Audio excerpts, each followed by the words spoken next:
Hello, beautiful moms and entrepreneurs. My name is Charisse Walker, and I'm your host of the Unbreakable Mompreneurs podcast. This is a place where we come together to learn, grow, and inspire. So sit back, relax, and let's get started. Hello, Unbreakable Mompreneurs. My name is Charisse Walker, your host, and today I'm here with Juana Whitmore, and she is a female entrepreneur, which I love, and teaches people about financial literacy, which I think we could all use help with. So without further ado, would you please introduce yourself to our listeners? Hi, thank you so much for having me, Charisse. As you said, my name is Juana Whitmore. I'm an Accredited Small Business Consultant and Certified Financial Education Instructor. And I work with entrepreneurs all day long, every day. So helping them start businesses, grow businesses, and soon to be helping them manage their personal finances so they can have stronger companies.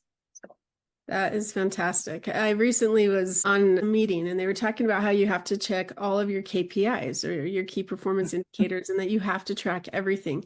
And for the first time, I thought, you know what, you're right. You have to think, what do you enjoy and what do you not enjoy? And I got to be honest, like I love numbers and I love those type of things, but I don't want to track my own stuff. And so I think that it's more important, especially for business owners, that they need to figure out what they enjoy and what they don't and contract out that other stuff, because finances in your business is essential. And if you don't do it right, you could be in serious trouble. I mean, cash is king. Cash flow is king, right? It is. And it's so funny. And I talk about the delivery of the thing versus the management of the business. And the truth is, entrepreneurship is in the management of the business. Because if you just wanted to deliver the thing, if I just wanted to, do hair or, whatever, I could do that as an employee for someone else. And so really understanding all the management pieces of the business is what actually makes you an entrepreneur. And to your point, understanding what you're good at, what you want to do, a really good way to figure that out is what do you procrastinate on? Do you wait to the last minute to do your taxes? If so, then you should probably let someone else do it. But that doesn't necessarily preclude you from understanding it, right? Because that's how you really get into trouble. Well, and you have to understand it, because if you just trust somebody else to do it all the time, that's how people get embezzled. That's how they get, Yep. Billy Joel. I mean, the long list goes on and on of people who have allowed someone else to manage completely end to end and not know, and then kind of gotten taken. So for sure. So let's talk about that then. When it comes to finances, like what are some good ways that you recommend tracking your finances? Your personal or business? Business, yes. So business, there are really two great tools that I have used, and one of them I continue to use. One of them is QuickBooks, is the kind of standard, the basic standard. And then the other one is Wave Apps. WaveApps.com is a tool that I use to track my business expenses.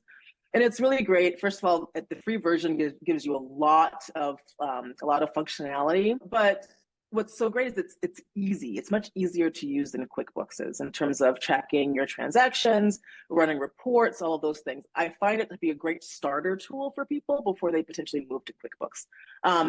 And one of the things that I think people really get in trouble with is they don't know all the things that they can write off, all the expenses that benefit them in the end in terms of how they're spending their money on their business. And the biggest mistake I see people make is that they don't file taxes for their business in those first couple of years when all they're doing is losing money. And that's like the best benefit that you're going to get is when you're working in like your normal 9-to-5, trying to start a business and you're spending money on the business that you're not making a financial return on. In many ways, that financial return is going to be what you're able to write off in terms of expenses in those first early years. So that's good information to know. I've never heard of that app, so I appreciate that. That's good. Yeah. So what are some other financial mistakes that business owners make that we should know about? They don't understand basically the three statements. So your balance sheet, your cash flow, and your profit and loss statement. I'm not asking for most entrepreneurs to understand them at a CFO level, right? I think that there is a level that you as the owner of a small business should understand how those three statements interact or don't interact. And most importantly, what are those key pieces of information that you're looking at that should jump off the page at you and then kind of clue you in to dig in deeper, right? So if you're looking at your forecast on your cash flow, is your cash running out at a rapid rate? Do you see these big peaks and valleys? Is there seasonality in your business that you should take into account as you forecast? So just understanding what those three statements are and some basic ways to read them, I think is really important. There's a company called Bench Accounting. They've got a wonderful website. They've got an amazing YouTube channel, and they've got 4 videos about those statements that I think every entrepreneur should watch. That's great. You need to make those videos. People watching you. Well, I'm not an accountant, so Right. yeah. So I'm really. It's interesting, what's so funny is that in this kind of entrepreneur ecosystem, we tend to leapfrog people right into management of their business finances, instead of focusing on, do you know how to manage your personal finances first? Because there's a scientific link between those two things. If you are good at managing your personal finances, you tend to be good at managing your business finances because you're bringing those same habits along, right? But if you're avoidant over here, if you are, and it's really funny how I kind of got to this point is all of the entrepreneurs that I teach or consult and all that stuff almost universally had the same challenge. As long as we were talking about customer and product and brand, and they were all in, they were all excited. And then when we got to the money, when we got to the forecast, when we got to things that are really just addition, subtraction, multiplication, and division, really, it was like breaks. I mean, I've seen tears, people leaving programs. It's like, I mean, I've seen the gamut of reactions when it comes to finances.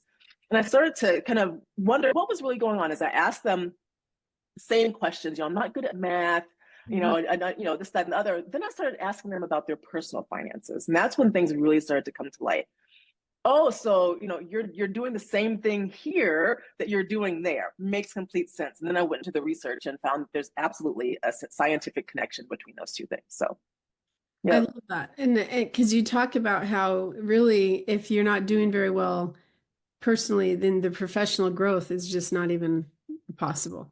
Yeah, I mean, it's like you're starting at negative, right? If you don't have a budget or a way to track your personal finances, if you don't even think in a way, it's not going to occur to you that that's something you should be doing in your business. And then when I hand you a business budget, it's completely foreign to you, right? I'm not just teaching you the business pieces, I'm teaching you the concept as a whole.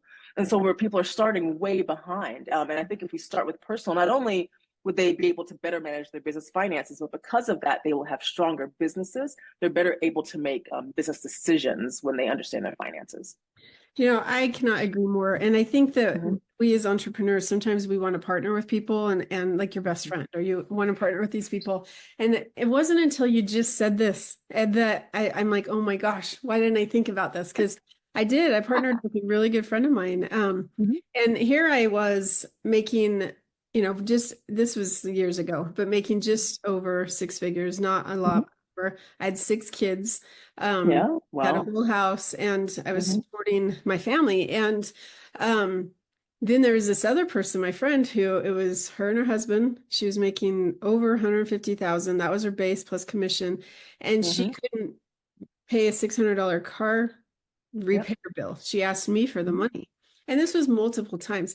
So we go into business. It was no wonder that the business was. You had all the red flags. I know. And well, I knew it to begin with, right? And I won't even tell you how much I lost. But, I think that people don't think about that how you behave personally will be brought into your professional, whatever it may be, especially. You don't know anything different. You don't know anything different. So, right. Yep.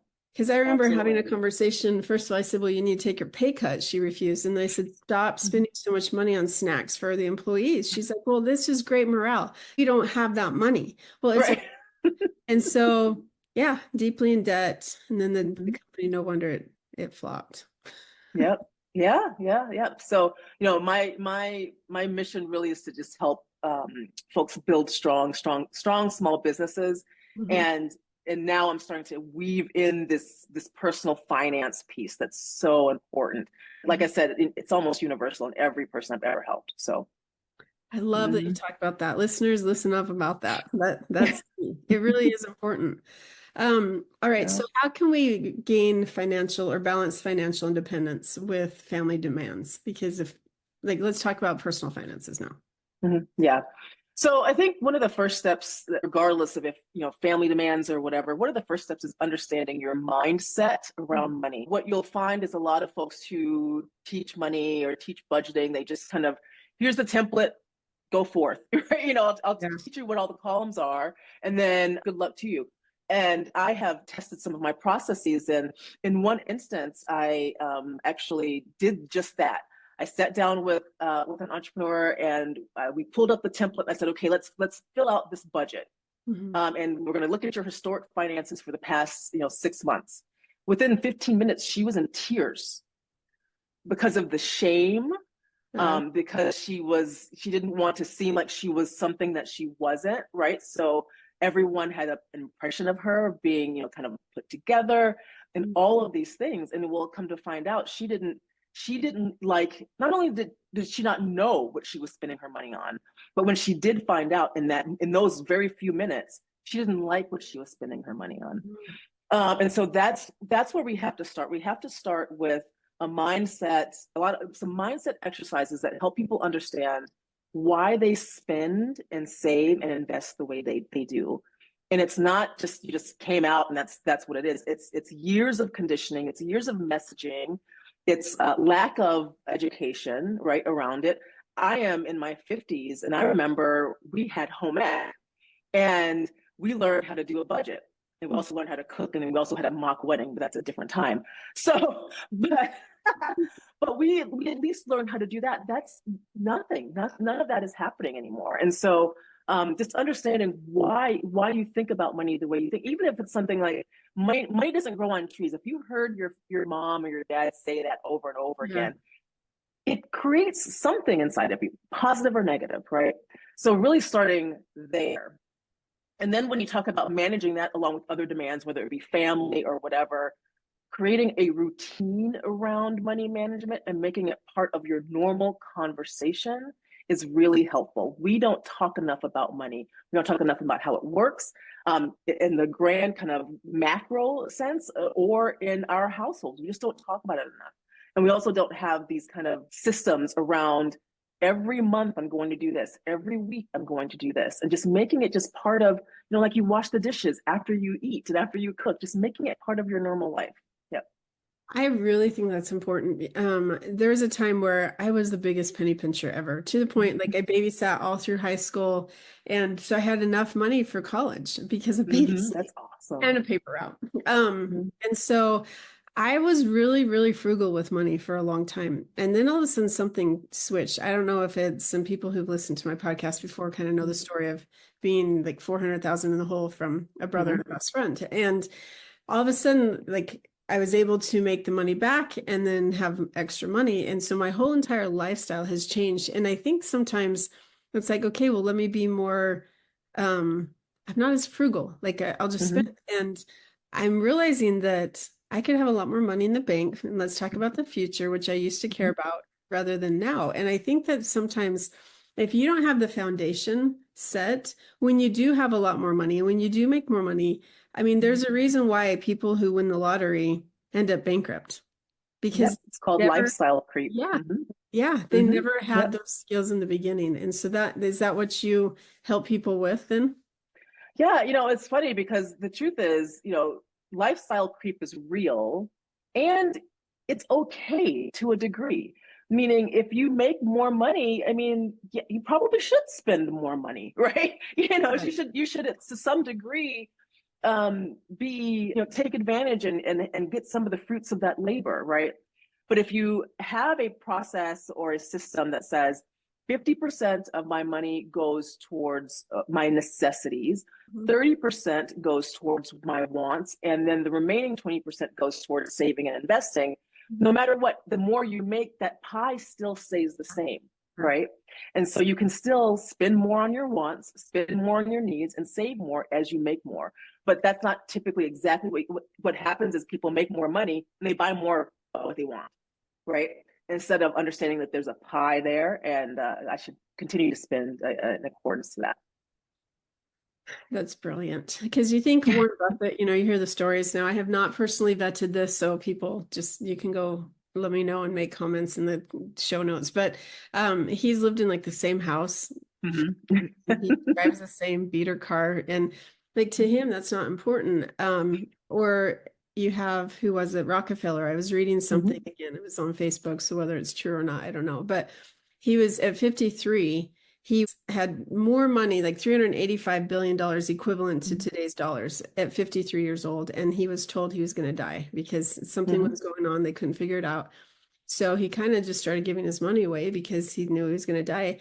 And he lived until he was 98 years old. And what he realized is when you spend frivolously, or when you're just like so selfish with things and you have no plan, it's Mm-hmm. not as healthy as if you give and if you are aware of things. And so if you do Mm-hmm. have a structure, a system in place, like you talked about, 50%, 30%, 20%, 5, whatever, 10%, Mm-hmm.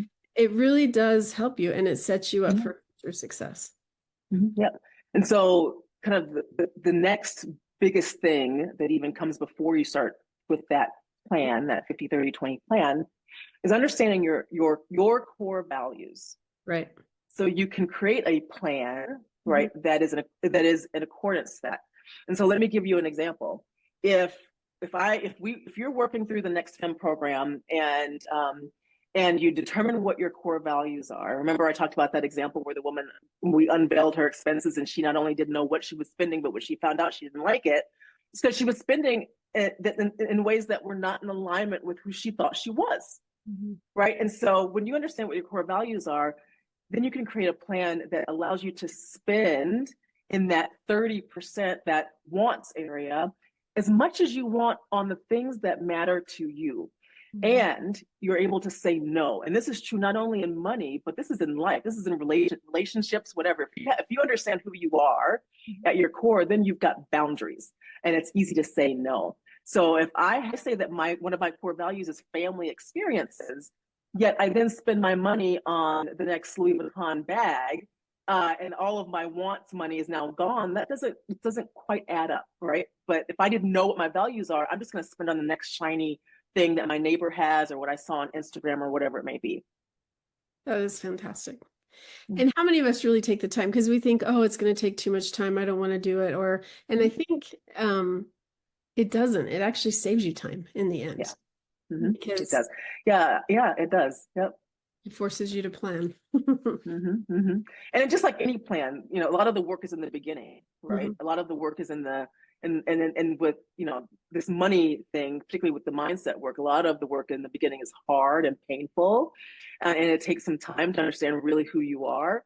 But once that's done, and once the template is done and the plan is done, then it only has to change when something significant changes, right? And if you're an entrepreneur and you start to make a lot more money, or you get a raise, or maybe you get demoted, that's really the only time you really have to go back and say, okay, my plan has to change. But you're right, it saves you so much time in the back end.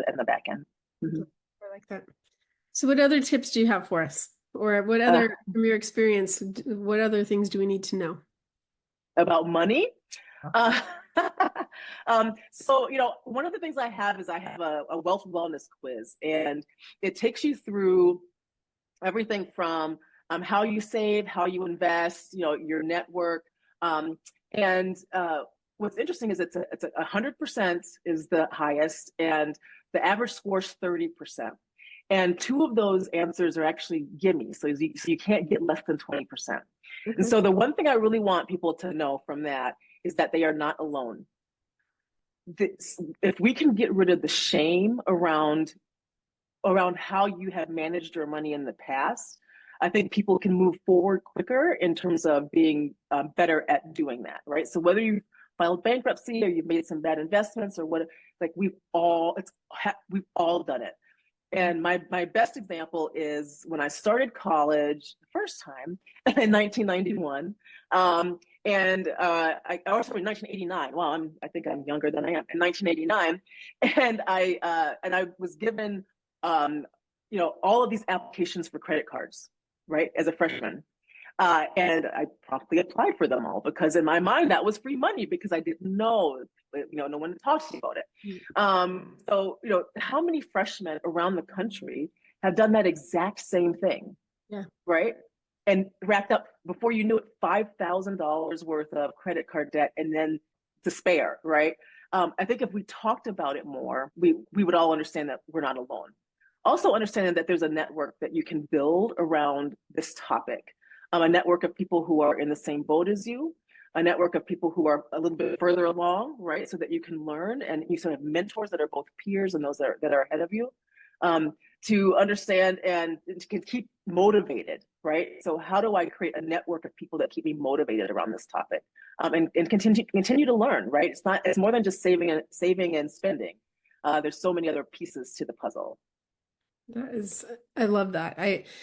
My daughter, she was a little older than a freshman in college, but she got her credit card because I add my kids to my credit cards so that they can start building, Exactly. when they're older. And so, just an authorized user, but we sit down and we go through stuff, right? Well, she gets her own and she's like, Mom, I just don't understand how I owe so much.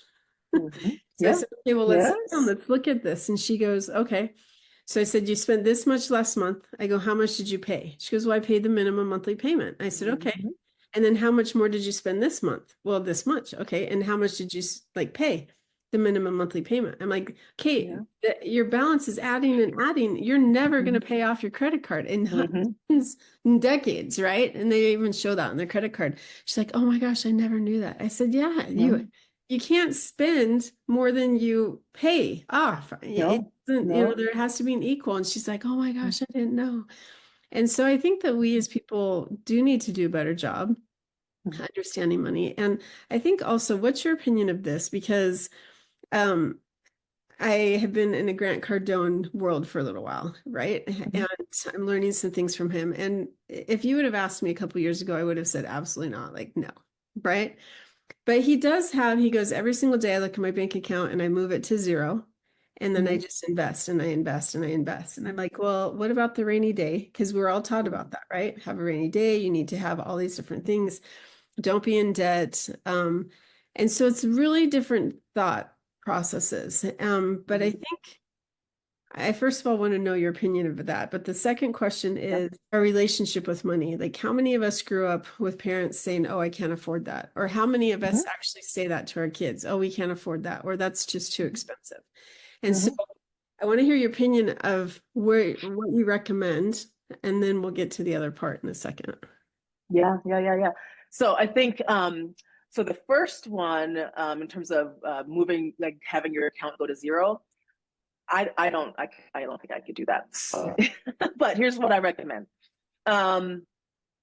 And because I work with entrepreneurs, the money's like this. It's not like we're getting, W-2 paychecks every 2 weeks and we know exactly how much we're going to get paid. So I recommend, if we think about kind of the order of how your money should go, is before you think about paying off any debt whatsoever, you should create an emergency fund that's between 3 and 6 months of your living expenses. And here's the reason why. A lot of people will start paying down debt first, and then something will happen, and then they charge it on the card, and then you're back to zero. And not only that, you charge it on the card, and you're paying, in some cases, 28% interest on that money, and you don't have it because if you had it, you would have just paid it off, right?